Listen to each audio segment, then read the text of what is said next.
الحمدللہ والصلاة والسلام علی رسول اللہ وعلی آلہ وصحبہ اجمعین اما بعد اعوذ باللہ من الشیطان الرجیم بسم اللہ الرحمن الرحیم وَلَقَدْ يَسَّرْنَا الْقُرْآنَ لِلذِّكْرِ فَهَلْ مِن مُدَّكِرٍ رَبِّ اشْرَحْ لِي صَدْرِي وَيَسِّرْ لِي أَمْرِي وَاحْلُلْ عُقْدَةً مِن لِّسَانِي يَفْقَهُوا قَوْلِي۔ میرے محترم علماء دین، میرے محترم بزرگوں اور میرے عزیز بھائی اور بہنوں، السلام علیکم ورحمۃ اللہ وبرکاتہ۔ اللہ سبحانہ و تعالیٰ کی برکت اور رحمت آپ سب پر ہو۔ الحمدللہ یہ میری خوش نصیبی ہے کہ آج میں کشن گنج کی سرزمین پہ ہوں، اور الحمدللہ مجھے بے حد خوشی ہو رہی ہے، اور میں اللہ سبحانہ و تعالیٰ کا شکر گزار ہوں، اور اس کے بعد توحید ایجوکیشن ٹرسٹ اور شیخ مطیع الرحمان مدنی صاحب کا کہ انہوں نے دیگر مسلمان جتنے ادارے ہیں ان کو ساتھ لے کے یہ پروگرام منعقد کیا ہے، میں ان کا شکر گزار ہوں۔ جیسے آپ جانتے ہیں کہ اکثر میں تقریر انگریزی میں کرتا ہوں، کچھ موقع پہ کوشش کرتا ہوں کچھ بات اردو یا ہندی میں کہوں، کیونکہ میری تعلیم انگریزی میں ہوئی ہے تو ظاہر ہے کہ اس اردو اور ہندی تقریر میں کافی غلطیاں کروں گا۔ اسی لیے تقریر کی شروعات کے پہلے میں آپ سب سے معذرت چاہتا ہوں، اور امید رکھتا ہوں کہ آپ میرے ان غلطیوں کو نظر انداز کریں گے اور میرے تقریر کے پیغام پہ توجہ دیں گے۔ آج کی تقریر کا موضوع ہے کیا قرآن کو سمجھ کر پڑھنا ضروری ہے؟ قرآن اللہ سبحانہ و تعالیٰ کی آخری کتاب ہے، آخری پیغام ہے، آخری وحی ہے جو نازل کی گئی تھی آخری پیغمبر محمد صلی اللہ علیہ وسلم پر۔ قرآن ساری دنیا کی سب سے بہترین کتاب ہے، یہ انسانیت کے لیے پیغام ہے، رحمت اور ہدایت کا سرچشمہ ہے، گنہگاروں کے لیے تنبیہ ہے، بھٹکوں کے لیے ہدایت ہے، شک اور شبہ والوں کے لیے یقین ہے، مشکلات میں مبتلا لوگوں کے لیے رہنما ہے، نا امیدوں کے لیے امید ہے۔ یہ قرآن مجید کی ساری جو نعمتیں ہیں کیا ایک انسان کے لیے حاصل کرنا ممکن ہے جب تک وہ قرآن مجید کو نہ پڑھے، نہ سمجھے، اس کے معنی پہ تدبر نہ کرے، جب تک اسے اپنی زندگی میں عمل نہ کرے۔ یہ ساری قرآن مجید کی نعمتیں انسان کے لیے حاصل کرنا ممکن ہے صرف قرآن مجید کو پڑھنے کے بعد، اس کے معنی کو جاننے کے بعد، اس کے معنی پہ تدبر کرنے کے بعد، اور اس کو اپنی زندگی میں عمل کرنے کے بعد۔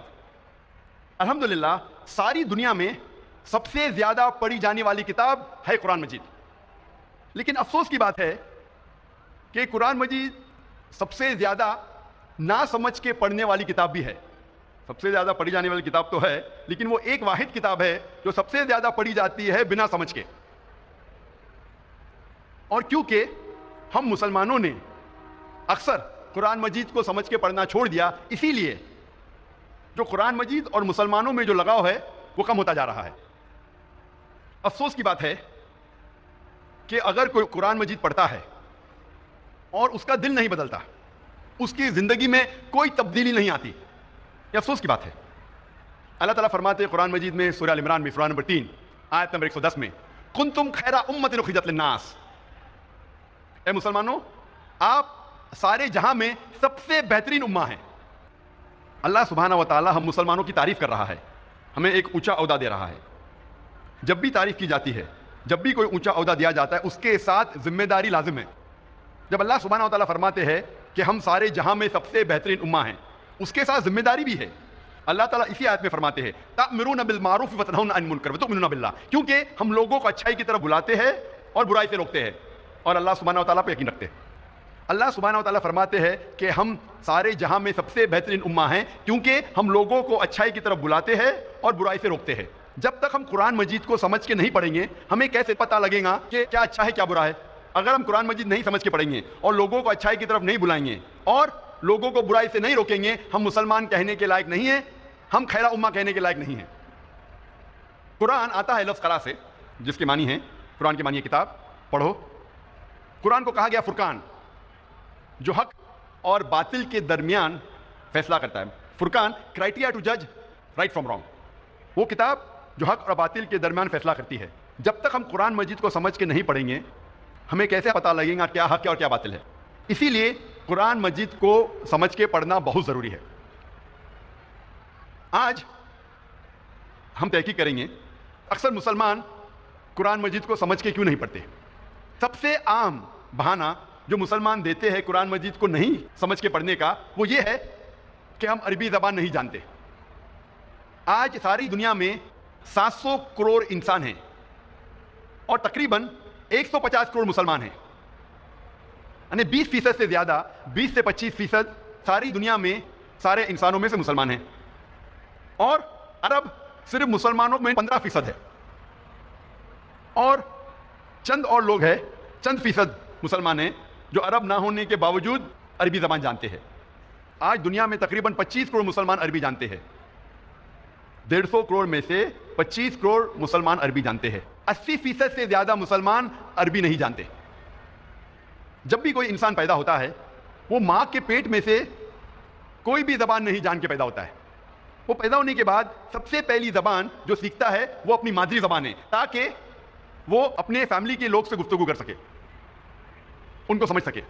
اس کے بعد وہ معاشرے کی زبان سیکھتا ہے تاکہ وہ ان کے ساتھ کمیونیکیٹ کر سکے، اور جب وہ اسکول یا کالج میں جاتا ہے تو جس زبان میں تعلیم حاصل کرتا ہے وہ زبان سیکھتا ہے۔ اکثر دنیا میں لوگ کم از کم 2 یا 3 زبان تو جانتے ہیں، کم از کم 2 یا 3 زبان جانتے ہیں۔ کچھ لوگ 4 یا 5 زبان جانتے ہیں، کچھ لوگ 6 یا 7، کچھ لوگ کو کہتے ہیں لنگوسٹ، بہت سارے زبان جانتے ہیں، لیکن اکثر کم از کم انسان 2 یا 3 زبان تو جانتا ہے۔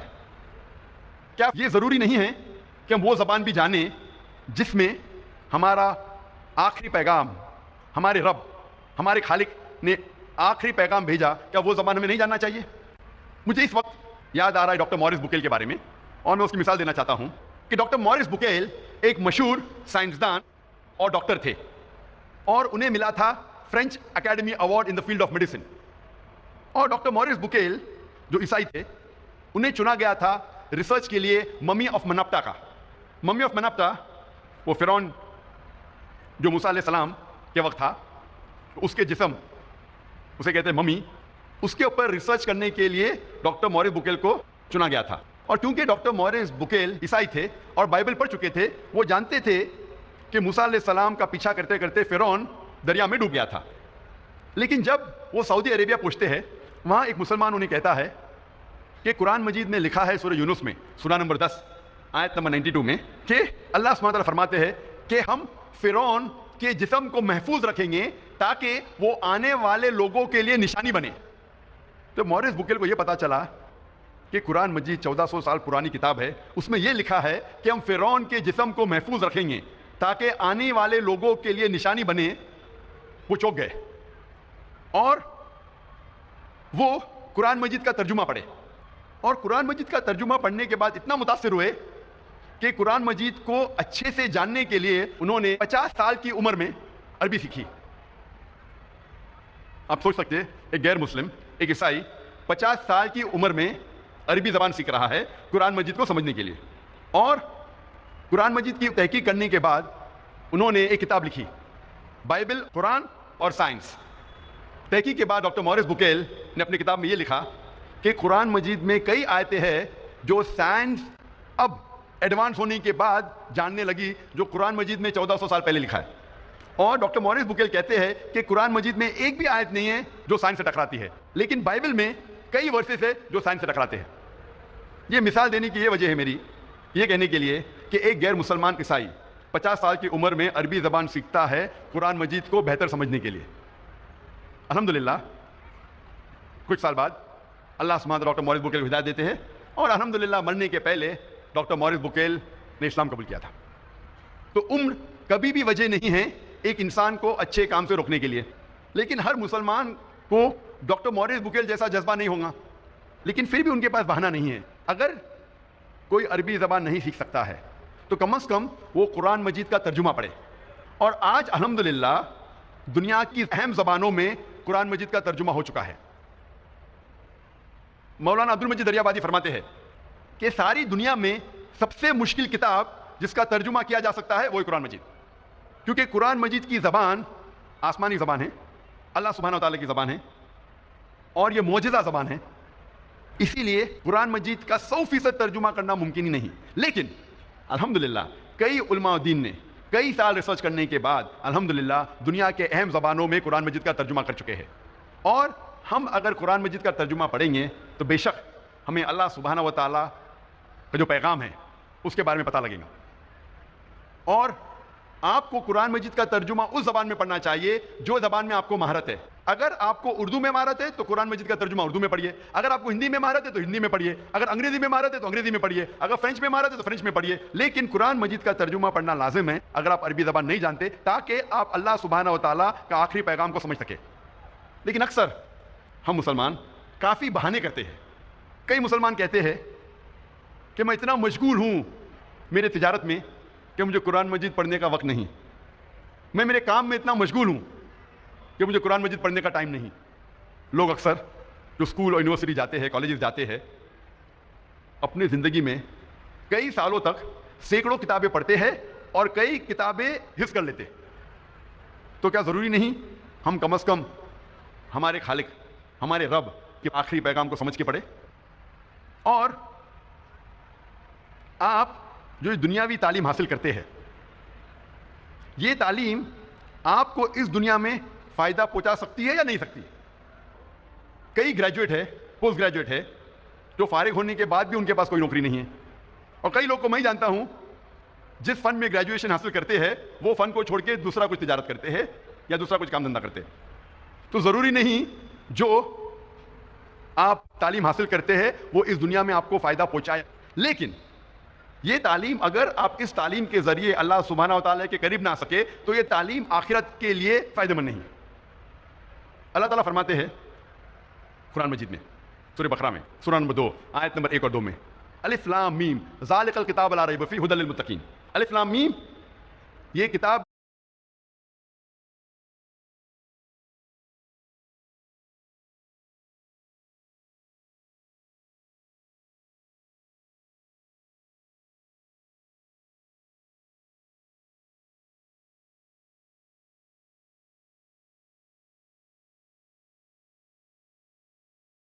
میں ہدایت ہے بے شک بنا کوئی شک کے متقین کے لیے. اللہ تعالیٰ فرماتے ہیں کہ اس قرآن مجید میں آپ کو فائدہ ہے اس دنیا میں اور آخرت میں بھی. اور اللہ تعالیٰ فرماتے ہیں سورہ کہف میں سورہ نمبر 18 آیت نمبر 54 میں کہ اللہ سبحانہ و تعالیٰ نے اس قرآن مجید میں کئی مثال پیش کی ہے جو انسانوں کے لیے فائدہ مند ہیں. اور اللہ تعالیٰ پیغام دہراتے سورہ الزمر میں سورہ نمبر 39 آیت نمبر 27 میں کہ اللہ سبحانہ و تعالیٰ نے اس قرآن مجید میں کئی مثال پیش کی ہے جو انسانوں کے لیے فائدہ مند ہیں.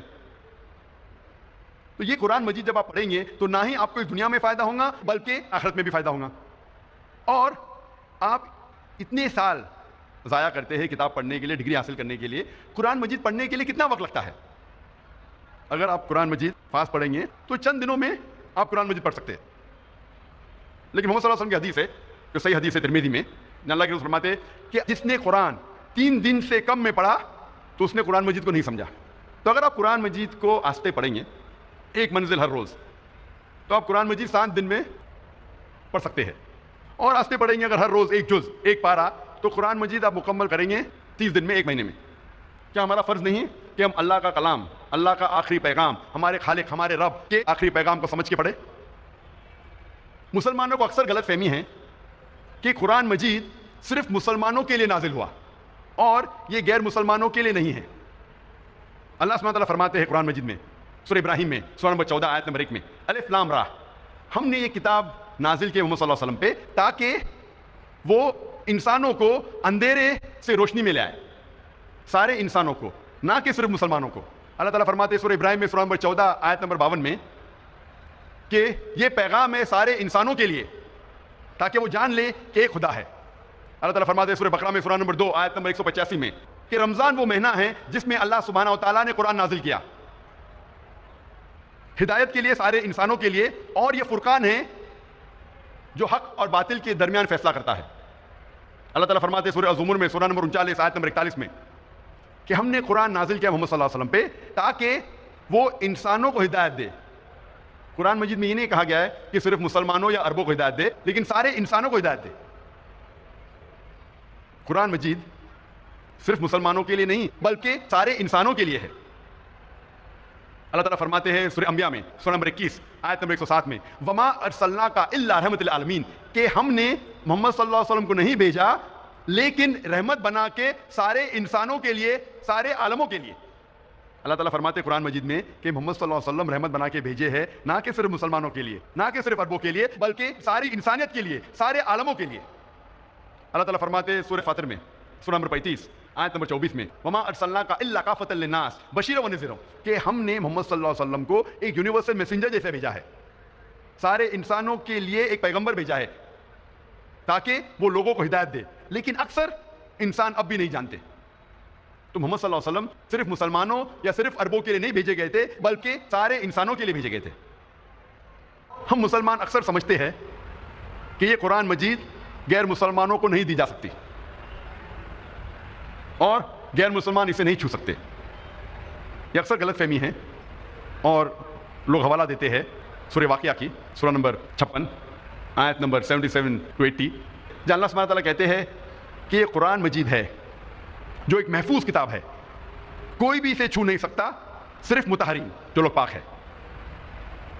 اور لوگ سمجھتے ہیں کہ کتاب مکنون جس کا ذکر کیا گیا قرآن مجید میں، وہ یہ قرآن مجید کتاب ہے، مصحف ہے، اور مطہرین مطلب ایک انسان اگر وضو میں ہے صرف وہی چھو سکتا ہے، اسی لیے کہتے ہیں کہ غیر مسلمان اسے چھو نہیں سکتے۔ اگر یہ آیت کے معنی ہے کہ یہ کتاب مکنون یہ قرآن مجید کا مصحف ہے اور جو وضو میں نہیں چھو سکتا، تو کوئی بھی غیر مسلم دکان سے 100 یا 150 روپے کا قرآن مجید خرید کے چھو سکتا ہے۔ اگر آپ تبری کی تفسیر پڑھیں گے اور ابن کثیر، اس میں لکھا ہے کہ وہی تب نازل ہوئی جب لوگ نے الزام لگایا کہ یہ قرآن مجید نعوذ باللہ محمد صلی اللہ علیہ وسلم کو شیطان کی طرف سے آ رہا ہے، تو یہ آیت نازل ہوئی کہ وہ کتاب مکنون جس کا ذکر ہے لوح محفوظ میں، تو قرآن مجید میں ذکر آتا ہے سورہ برج میں، سورہ نمبر 85 آیت نمبر 21 اور 22 میں، کہ وہ کتاب جو قرآن مجید لوح محفوظ میں ہے اسے کوئی نہیں چھو سکتا ہے، صرف مطہرین، مطلب وہ لوگ نہ ہی صرف جسم سے، من سے، تن سے پاک ہے۔ اس کے معنی ہے کہ صرف فرشتے، وہ لوح محفوظ میں صرف فرشتے ہی چھو سکتے ہیں۔ مطلب جو لوگ الزام لگا رہے تھے کہ یہ قرآن مجید محمد صلی اللہ علیہ وسلم کو نازل ہو رہا تھا شیطان کے ذریعے نعوذ باللہ، اس کے جواب میں یہ آیت نازل ہوئی۔ تو اس کا مطلب نہیں کہ غیر مسلمان اسے چھو نہیں سکتے۔ اور مان لو اگر چھونا بھی غلط ہے، اگر چھوٹی غلطی کر کے اگر وہ غیر مسلمان شرک سے بچ جاتا ہے بڑی غلطی سے، تو اچھی بات ہے۔ مسلمان کہتے ہیں کہ قرآن مجید اگر آپ دیتے غیر مسلمان کو صرف ترجمہ دو، مجھے کوئی اعتراض نہیں اگر آپ غیر مسلمان کو صرف ترجمہ دیتے ہیں، لیکن میں پسند کرتا ہوں کہ ترجمے کے ساتھ عربی بھی دے، کیونکہ ترجمہ ایک انسان کا ترجمہ ہے، اس میں غلطیاں ہو سکتی، اور اگر کچھ انسان غلطیاں کرتے ہیں تو یہ غلطیاں اللہ سبحانہ تعالیٰ کو منسوب نہیں کی جانی چاہیے۔ لوگ یہ نہیں کہنا چاہیے کہ نعوذ باللہ اللہ نے غلطی کی، اسی لیے